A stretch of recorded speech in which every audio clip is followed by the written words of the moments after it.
everybody, this is the Bowtie Boss here for Fight Combat Sports News. Today I'm covering UFC 169. It's going to be Renan Barao versus Urijah Faber #2. The last time they fought, Urijah Faber was outclassed by just a more physical, more athletic, stronger striking guy, and he's fighting the same guy again, and he's a couple years older, so I really see this fight playing out exactly the same as the first one.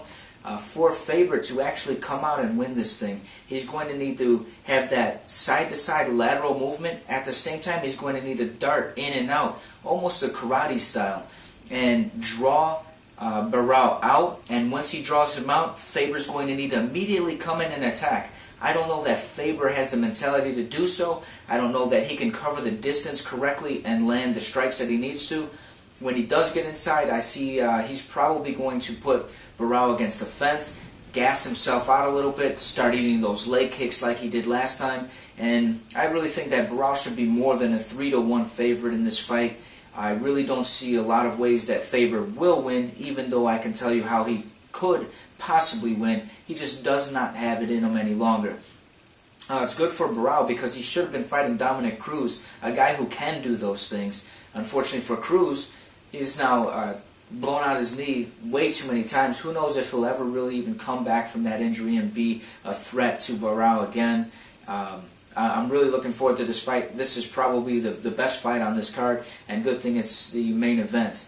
Up next is a fight that I'm somewhat biased on. I'm looking at Jose Aldo versus Rick Lamas. Rick Lamas is a Chicago guy, and look, he's tough. I mean, he's a 9-1 underdog on Tapology. I think he's like 93% that people think that Aldo is going to win, just because they're so used to seeing that face, and they're not used to seeing Rick Lamas. I got to tell you guys, at 145, he is one of the stronger guys you are going to see. He is that kind of guy that can put Aldo on his back foot and force him to do things he doesn't want to do.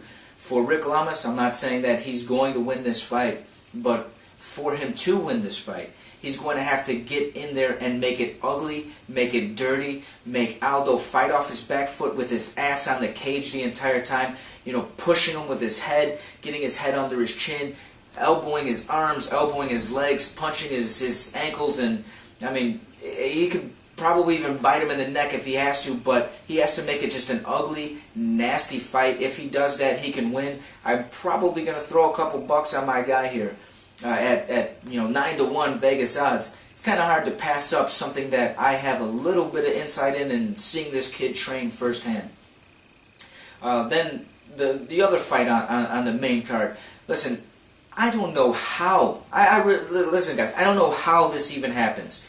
We have Alistair Overeem versus Frank Mir in the biggest who gives a shit fight the UFC's put on in a really long time. I don't know. I mean, they're paying these guys. These guys are actually going to get paid for this. Overeem hasn't won a fight since 2011. Mir hasn't won a fight since 2011. And the fight that Overeem won, he knocked out Brock Lesnar. Who wouldn't knock out Brock Lesnar if they just threw punches at him? The guy clams up and just gets scared and runs away. I mean, Frank Mir, who'd he beat? Nogueira? I don't care who wins this fight. They have 5 losses in their last 5 fights combined. In the last 2 years, neither one of them has even had their arm raised, probably not even to put deodorant on. Neither of these guys deserve to be on a main card. They don't even deserve to be in the UFC. They're really put on here, I'm sure, so Overeem can knock out Mir, get a spectacular KO, and then they can go ahead and give Overeem a title fight and kind of try to sell it. So, again, who gives a shit? I have Barao over Faber, and then I'm picking my guy Rick Lamas over Jose Aldo in the upset of the year.